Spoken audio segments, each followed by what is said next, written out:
All right, let's take a look at that. So this should be second lap. So for first lap, don't overdo it. Just try not to spin your rear tires, get them heated up too much. And you can go the high line in 3 and 4, but I think that you can just full throttle the middle bottom-ish and you should be fine. So going to the second lap here. Also, thanks again to Tyler for giving me this footage here. My PC is still broken. I was trying to fix that, but we'll work on this for now. So thanks a lot, Tyler. So you can see he sets up a little bit wider and he does the kind of late arc to the bottom for his run coming to the start finish line. I sometimes like to run the top, but the exit of 4 is tight enough to where that late apex works well enough too. So you can breathe a little bit on your out lap and on your first lap, but here it's just full throttle. And you want to get to the bottom as early as possible. You want to keep as little wheel input in it as possible. And you notice how he just lets it come up to the wall. So when he comes up to the wall, you can see that he's holding a certain amount of steering pretty much, and he only lets the wheel back towards the center. So don't turn the wheel more to the left to keep the car stuck to the bottom if you're past like the first third of the corner, because what that's going to do is that's going to start kicking your rears out and you're going to start losing grip and start sliding your rear tire. On a full throttle hot lap like this, the last thing you want to do is slide your rear tire because that's losing momentum. So you can see how he's fully engaged. He gets to the bottom about halfway through and he just holds the wheel and lets it stick, and the car will come back up naturally. All right. 3 and 4 is going to be pretty much the same thing, wider entry, so it's a little bit easier to get to the bottom. Right rear wants to kick out a little bit more coming off of 4 because of that wide exit. I'm sorry, I said wide entry. It's a tighter entry, so the right rear will want to kick out more. So you can see that because the right rear wants to kick out more, he widens the entry a little bit to get it to the bottom. So he's not getting to the bottom just instantly like he was in turn 1.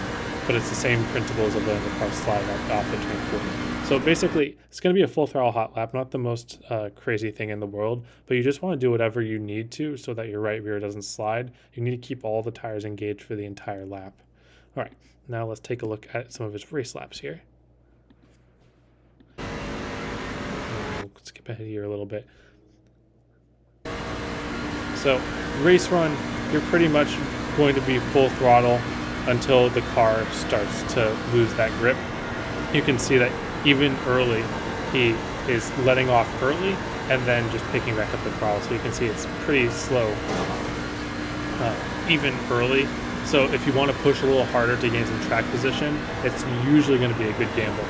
But a good rule of thumb that Tyler is doing here is that you want to make sure that you're getting out of the throttle and turning down to the bottom before that banking transition. Because if you do that while you're already in the corner, it does a lot less for you. So you see how he's using his off throttle time to get to the bottom and stick to the bottom, as opposed to using the steering wheel to get to the bottom and stick to the bottom. And so even here, into the banking, he's already off the throttle, turns easy down to the corner, and you're basically going to go like that. Now 3 and 4, you can full throttle a little bit easier than 1 and 2.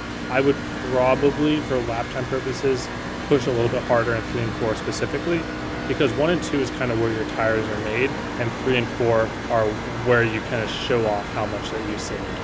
You can see that he is pushing a little bit harder here. You can get a little bit more gas into it. So this is kind of showing the limit of what you can do. It's not that much different. It's probably like a tenth per corner difference between full lifting and kind of pushing for as hard as you can. We'll go a little bit later into the run here for the last couple laps or two. And with a little bit more fall off here, you can see that he's losing a little bit more lap time, but it's not too bad a fall off. You're going to get that balance transition around lap 13, and that lap 13 is when you really want to make sure that you're backing out of the throttle before those banking transitions.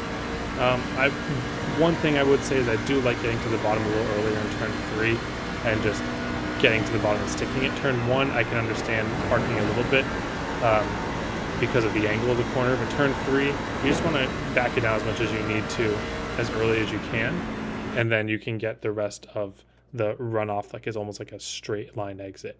But other than that, thanks again to Tyler. Thank you all for watching. Hope you have a wonderful day, and I hope to see you all on the track.